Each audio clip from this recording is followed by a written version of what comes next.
जो क्वेश्चन कहीं ना कहीं बिल्कुल नहीं चाहते थे हम कि इसके बारे में वापस से कोई सवाल उठे या फिर वापस से इस पर चर्चा की जाए, लेकिन एग्जैक्टली वही अनफॉर्चुनेट चीज़ वापस से सामने खड़ी हो गई है। कुछ सवाल जो नेपाल क्रिकेट के साथ पिछले 1 साल से जुड़े हुए हैं, अगला कोच कौन होगा, या फिर अब ये कोच चले गए तो उनकी जगह पे कौन होगा, अगले कप्तान कौन होंगे। ये हम कल लगभग 1-1.5 साल में 3 बार ऐसा मर्तबा हुआ है, कोच को लेकर भी और कैप्टन को लेकर भी, और ये कप्तान को लेकर अब तीसरी बार ये क्वेश्चन भी खड़ा हो गया है कि अगला कप्तान अब नेपाल क्रिकेट टीम का कौन हो सकता है। पहले ज्ञानेंद्र मल्ला थे शुरू में, उसके बाद फिर कुछ डिस्प्यूट वगैरह हुए तो उसके बाद संदीप लामिछाने ने आए, और अब संदीप लामिछाने ने अनफॉर्चुनेट रीजंस की वजह से बाहर हुए हैं। तो अब एक और सवाल खड़ा हो गया है, तीसरी बार कोई नया कप्तान और वापस से नेपाल क्रिकेट में। ये सब कुछ सिर्फ और सिर्फ 1-1.5 साल के अंदर घटा है, 3 कोच भी और ये तीसरे कप्तान भी। लेकिन चलिए, जो हो गया सो हो गया, अब उसको लेकर बैठना नहीं है। लेकिन बस ये जरूर दुआ कर सकते हैं कि, और ये जरूर विश कर सकते हैं कि कम से कम अब फॉर्मेट में लगातार टीम बेहतर करे, इसी कोच और नए कैप्टन के साथ और लंबे प्रोसीजर तक के लिए जाए तो बेहतर होगी, जिससे टीम का बहुत नुकसान हो रहा है। अब सवाल सिंपल सा ये है कि अगला कप्तान नेपाल क्रिकेट टीम का, सीनियर टीम का कौन होना चाहिए। देखिए, सीधी सीधी बात है यार, यहाँ पर 3 बड़े ऑप्शंस क्लियरली सामने नजर आ रहे हैं। बाकी ऑप्शंस तो आपकी नजर में अगर कोई और है तो कमेंट बॉक्स में जरूर बताइएगा, लेकिन 3 ऑप्शंस फिलहाल नजर आ रहे हैं और इन तीनों में से ही कोई एक कैप्टन हो सकता है अगला, और जिसमें से एक की तो बहुत ही हाई प्रोबेबिलिटी जरूर है। लेकिन ये 3 ऑप्शन ही क्यों है, और साथ में एट द एंड हम अपनी राय जरूर बताएंगे कि हम किसे चाहेंगे एज ए कैप्टन और क्यों भी बताने की कोशिश करेंगे। फिर आप अपनी राय जरूर कमेंट बॉक्स में रखिएगा। एंड 3 ऑप्शंस कौन कौन से फिलहाल कप्तानी की रेस में। नहीं, बिल्कुल। देखिए, जो पहला नाम यहाँ पर जो आ रहा है वो ऑब्वियसली फॉर्मर कैप्टन ज्ञानेंद्र मल्ला का जो पहला नाम है, जो कप्तान रह चुके हैं टीम के, बाद में जरूर बात करेंगे इनके बारे में। वहीं दूसरे नंबर पर है रोहित पटेल, जी हाँ, जो टीम के वाइस कप्तान बनाए गए थे अभी अभी बिल्कुल ही, उनके बाद उन्हें कुछ और जिम्मेदारी दी गई, तो वो भी एक कंटेंडर यहाँ उसके तौर पर बहुत ही ज़्यादा अपने नाम, जो उनका एक कंटेंडर है वो इस कप्तानी के पोस्ट सबसे आगे। बिल्कुल सही। और तीसरा नाम यहाँ पर दीपेंद्र सिंह है, जी हाँ, जो वाइस कप्तान थे टीम के, और फिर टीम के माफ कीजिएगा, टीम के सीनियर प्लेयर भी हैं और वाइस कप्तान भी टीम के रह चुके हैं। तो इन पर भी तीसरे नंबर पर ये जरूर आ जाते हैं, ज्ञानेंद्र, रोहित और दीपेंद्र सिंह। ये 3 नाम सबसे बड़े हैं जो इस टाइम टॉप 3 कंटेंडर कप्तानी के लिए। बिल्कुल, इसमें कोई दौरान नहीं है, ये कोई रैंकिंग वाइज हमने नहीं बताया आपको, ये 3 नाम हैं जो कहीं ना कहीं ऑप्शंस में हैं। तो अब यहाँ पर अगर बात करें सबसे पहले, क्योंकि सबसे ज्यादा जिनके चांसेस नजर आ रहे हैं और जो ऑब्वियस चीजें दिखाई है कैन ने पिछले कुछ वक्त से, जो रास्ता दिखाया उसके लिहाज से अगर हम चले तो रोहित पटेल जो है वो सबसे आगे कहीं ना कहीं इस रेस में चल रहे हैं, इसमें कोई दोहराई नहीं है। क्योंकि सबसे पहली बात, उनके पास थोड़ी बहुत एक्सपीरियंस है, उन्होंने अंडर-19 की कप्तानी भी की हुई है पहले। और उसके बाद अगर बात करें सीनियर टीम में, तो जब संदीप थे तो लगातार वो वीसी का रोल टीम में निभा रहे थे। जब वो अमेरिका में गए, जब यूएसए गई टीम, तो वहां पर उन्होंने कुछ क्लब्स के खिलाफ मैचेस में एक मैच में शायद ऑस्ट्रेलिया के खिलाफ वहां पर कप्तानी की थी। केन्या में जाकर 3 वनडे गेम्स में उन्होंने कंप्लीट कप्तानी की एक पूरी सीरीज में। तो कहीं ना कहीं उन्हें जब यूज कर रहा था कैन, तो संदेह लग रहा था कि शायद वो अगले कप्तान हो सकते हैं, उनके चांसेस भी बहुत ज्यादा हाई है। And Rohit Patel as a captain, और क्या बेहतर चीजें आपको देखने को मिली केन्या टूर में, जिससे आपको लगता है कि वो भी एक अच्छे स्ट्रॉन्ग ऑप्शन हो सकते हैं नेपाल क्रिकेट के लिए कप्तान। नहीं, बिल्कुल। देखिए, डिसीजन तो उन्होंने कुछ लिए हैं जो अच्छे टीम के फेवर में गए थे, जो हमने वहां पर देखा था। अच्छे डिसीजन थे, बॉलर्स को स्वाइप करना डिफरेंट मोड में, थोड़ा सा 2-3 ओवर के साथ साथ अच्छी तरह से चेंज करना, जो देखने को नहीं मिलता। और एक चीज़ ज़रूर थी कि जो हमें उम्मीद थी, जो उनकी कप्तानी में हमें देखने को मिला था, जो चीज़ें लैक थी वो वहाँ पर फुलफिल हुई थी। जी हाँ। और हमने उस वक्त भी ये कहा था, जो हमने सुना होगा, कि केन्या के जब वनडे सीरीज में हमने की थी, एनालाइज किया था जब, तब वहाँ पर भी हमने कहा था कि जो चीज़ें लैक हो रही थी वो ये भरने में कामयाब हो रहे हैं रोहित धीरे धीरे।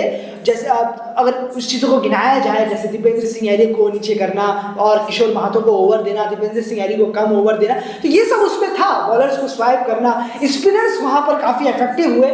संदीप के रहते हुए स्पिनर इतने इफेक्टिव नहीं होते थे कि वो अकेले ही ज़्यादा बॉलिंग कराते थे, और साथ साथ में वो उनको देते थे जो बॉलिंग ऑलराउंडर्स हैं। प्योर स्पिनर तो टीम में आए नहीं है उनके रहते हुए। ज़रूरत थी, ऐसा नहीं है नेपाल को स्पिनर की ज़रूरत ही नहीं थी, उनके अलावा ज़रूरत थी, पर फिर भी उन्होंने लिया नहीं, वो अलग बात है। लेकिन रोहित ने फुलफिल जरूर किया है जितनी भी उन्हें जिम्मेदारी मिली। बिल्कुल, तो कुछ अच्छे डिसीजंस उन्होंने केन्या टूर में लिए थे और Rohit Patel as a captain क्या क्या अच्छे डिसीजंस उन्होंने लिए थे उसका वीडियो ऊपर आई बटन में आ रहा है, एक बार जरूर जाकर आप सुन सकते हैं, जो हमने बहुत पहले बनाया था केन्या दौरे के बाद। अब तो एक बहुत स्ट्रॉन्ग जो है ऑप्शन है वो रोहित पटेल है, उनका जो फॉर्म भी है वो टॉप है। तो एक लीडर के लिए डेफिनेटली वो खुद भी अपने बल्ले से रन करे या फिर अगर वो कोई बॉलर है तो बॉल से विकेट ले रहे हो तो वो बहुत जरूरी होता है, क्योंकि उसका इंप्रेशन जो है वो दूसरी टीम के बाकी प्लेयर्स पर बहुत स्ट्रॉन्ग पड़ता है। अब चलते हैं दूसरे ऑप्शन की तरफ, दीपेंद्र सिंह एरी। एंड ये दूसरा ऑप्शन है कि हम आपको ऑर्डर में बता रहे हैं कि ज्यादा चांसेस किनके नजर आ रहे हैं। दीपेंद्र सिंह एरी की अगर बात करें यार तो वो टीम के वीसी बने हुए थे पहले, लगातार सदीप से पहले भी थे, तो कहीं ना कहीं उन्होंने भी अंडर 19 में कहीं ना कहीं कप्तानी करी है, आगे अच्छी कप्तानी करी है। दीपेंद्र सिंह एरी ऑप्शन किन लिहाज से बनते हैं, डेफिनेटली रोहित पटेल से कम है ऑप्शन में वो, लेकिन फिर भी वो ऑप्शन किस वजह से बन रहा है? बिल्कुल, देखिए दीपेंद्र सिंह एरी का ऐसा नहीं है, थोड़ा दीपेंद्र सिंह एरी का ये जरूर है कि भाई ये वनडे है, एक T20 गेम में अगर होता नेपाल T20, बिल्कुल सही आपने अभी वापस में आपका T20 क्रिकेट अगर होता, अगर आप पूछते हैं T20 का कप्तान बना है, आंख बंद मुंह बंद दीपेंद्र सिंह एरी कैप्टन होते हैं हमारे, लेकिन ये 50 ओवर बिल्कुल। और तो अगर ये नेपाल अगर T20 एसोसिएट टीम होती तो ये बात उठती नहीं, दीपेंद्र सिंह एरी को आप दे सकते थे। लेकिन यहाँ पर भाई ODI भी है, इसकी जिम्मेदारी बहुत बड़ी है, उनका गेम यहाँ उस स्टैंडर्ड का नहीं है, ODI के लिए कब उठेगा ये नहीं मालूम। और कप्तान का एक ऐसे प्लेयर को कप्तानी देना जिसका मालूम ही नहीं कि गेम कब उठेगा, अभी तक तो नहीं उठा है ODI में, क्योंकि भाई अब जीत की जरूरत है, अब एक लीडर की जरूरत है, एक परफॉर्मर की जरूरत है। परफॉर्मर होना चाहिए वो कप्तान, सबसे पहले तो ये होना चाहिए, उसके बाद अगर उस कप्तान के पास ब्रेन हुआ, भले वो परफॉर्म नहीं कर रहा लेकिन अगर ब्रेन हुआ तो, लेकिन भैया पहले तो ये एक नेसेसिटी है कप्तान बनने की कि आपको अब थोड़े से कुछ परफॉर्म भी करना होगा। क्यों? इसकी ज़रूरत है टीम को पहले परफॉर्मेंस दिखाने की, देने की, क्योंकि वक्त काफ़ी करीब है। तो यहाँ पर दीपेंद्र सिंह एरी थोड़ा सा लैग कर रहे हैं इस चीज़ में, परफॉर्मेंस देने में। एक डिपार्टमेंट से परफॉर्मेंस अगर आप लेना चाहते हैं, सोच रहे हैं कि भैया विकेट निकाल के देते हैं, 2-3 विकेट निकाल रहे हैं, पर रन्स करिए ना, रन्स आपका काम है। आप ऊपर जा रहे हैं, आप बॉलर नहीं है, आप बहुत अच्छे बैटिंग ऑलराउंडर हैं, तो वो चीज़ वहाँ पर लैग हो रही है दीपेंद्र सिंह एरी से। तो लगता नहीं ये दूसरा ऑप्शन ही ठीक है, पहला ऑप्शन नहीं बनता, दूसरा ऑप्शन बनता होगा। बिल्कुल, इसीलिए हमने इनको दूसरे नंबर पर रखा है कि खुद लीडिंग फ्रॉम द फ्रंट वो इस वक्त करते हुए नजर नहीं आ रहे हैं। उन्होंने कुछ एक्सपीरियंस उनके पास कप्तानी का जरूर है, लेकिन अभी रोहित अगर हो तो ज्यादा बेहतर है। और याद रखिएगा ये जो हम बात कर रहे हैं ये कंप्लीटली लॉन्ग टर्म की बात कर रहे हैं, ये नहीं कि आप सिर्फ यूएई सीरीज में आपने रोहित को बना दिया, फिर आगे जाकर 9 इंडिया दौरे में या फिर में कोई और कप्तानी कर रहा है, या फिर इसमें आपने दीपेंद्र को बना दिया, दीपेंद्र ने उसको अच्छा परफॉर्म नहीं किया, फिर अच्छा भी किया, फिर आपने जाकर चेंज कर दिया। सबसे पहले तो क्या है, मेक श्योर करना है कि आपने जो कप्तान चुना है, अभी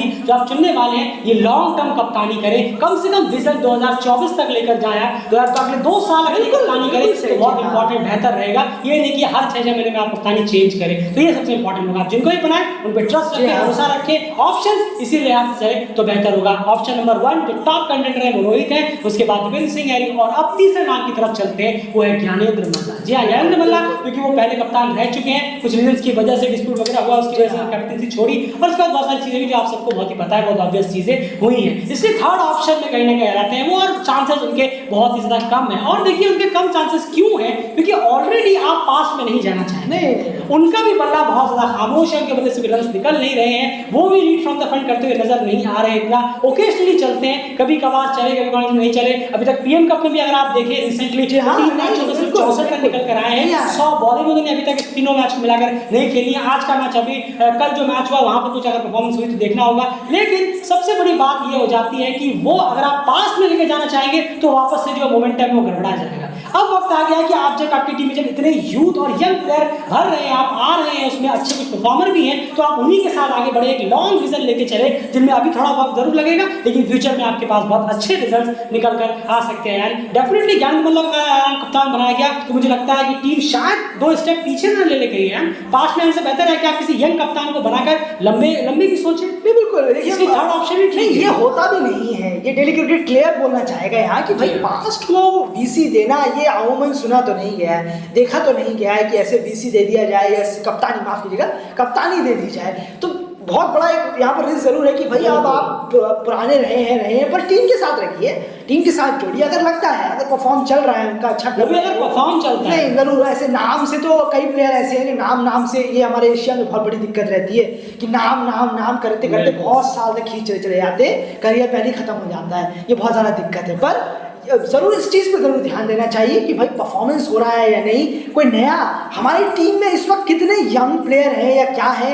अगर यूथ है तो इतने बड़े एक सीनियर जो परफॉर्म नहीं कर रहे, उनको दिया था, मौके मिले थे, अच्छा रिजल्ट दिया, लेकिन जो कुछ हुआ वहां पर, लेकिन उसके बाद फिर वो फिर से आना, फिर कप्तानी देना, बैटिंग ग्राफ गिरना, वो सब यहाँ जस्टिफाई नहीं होता। अब थोड़ा आगे बढ़ने का है और ऐसे एक फ्रेश चेहरे को लाने की ज़रूरत है जो परफॉर्म भी कर रहा हो और टीम के साथ एक नया जोश लेकर आए, बस आगे लीड करे। बिल्कुल, उसका मतलब ये नहीं कि वो तुरंत रिजल्ट देना शुरू कर दे और आप काटना शुरू कर दे रिजल्ट्स, क्योंकि उसको थोड़ा वक्त दे ताकि लॉन्ग रन में वो एक स्ट्रॉन्ग टीम बन सके और स्ट्रॉन्ग कैप्टन उनके अंडर में बन सके। माफ कीजिएगा, ये वक्त कैसे मिलेगा? ये तो वर्ल्ड क्रिकेट लीग 2 में तो जीत ही चाहिए, जीत ही चाहिए, लेकिन वक्त जो आपने कहा बिल्कुल सही कहा, ये वक्त कैसे मिलेगा? जैसे अभी ओडीआई के खिलाफ सीरीज आप देखिए यूएई के खिलाफ कराई, ये फैंटास्टिक आइडिया है, नए कप्तान के लिए बहुत अच्छा है। ऐसे ही हम आगे देखेंगे अगर इस तरीके की सीरीजेस हुई, नए कप्तान के लिए ये बहुत बेनिफिट है, इसको कोई दोहराई नहीं है। तो ये 3 ऑप्शंस कहीं ना कहीं नजर आते हैं। इसके अलावा कोई ऑप्शन है तो आप कमेंट बॉक्स में जरूर बताइए। हमें तो नहीं लगता कि इनके अलावा कोई ऑप्शन रहेगा भी। ये 3 ऑप्शंस हैं जिसमें रोहित जो है वो बहुत डेफिनेटली चांसेस हाई है, लीड कर रहे हैं, क्योंकि वो बीबीसी रह चुके हैं और काफी उनका परफॉर्मेंस भी टॉप रह रहा है अभी की बात करें तो। खैर, एंड आप अपनी राय जरूर बताइए कि इन तीनों में से आप किन को एज अ कैप्टन देखना चाहेंगे और क्यों का रीजन बताइएगा। पढ़ेंगे, हम देखेंगे, इंटरेस्टिंग आपके आंसर्स को भी सुनेंगे और कहीं ना कहीं उम्मीद है कि आपके आंसर्स भी काफी ज्यादा इन्फॉर्मेटिव और वैल्यूएबल जरूर होंगे। एंड क्लियरली यहाँ डेली क्रिकेट की चॉइस जरूर बताएं आप कि हमारे तीनों में से कौन लगता है और कौन हमारे सबसे होना चाहिए। लगता है वो तो बात की बात अनाउंस होगी, लेकिन हमें लगता है कि रोहित वो ही बनने वाला है। बिल्कुल, और हमारी तरफ से जो हमें लगता है वो है रोहित पुडेल। बिल्कुल 101% रोहित पुडेल ही बनेंगे जब कैन अनाउंस करेगा। ये हमारी तरफ से डेली क्रिकेट को लगता है, श्योर है 101% कि रोहित पुडेल ही आने वाले कप्तान होंगे। बिल्कुल, और वो अगर नहीं हुए तो डेफिनेटली बहुत डिसअपॉइंटिंग और बहुत समझाने वाला वो हो जाएगा। सुनना पड़ेगा ये किन रीजंस की वजह से, हम भी सुनना चाहेंगे क्या इनका कि किन रीजंस की वजह से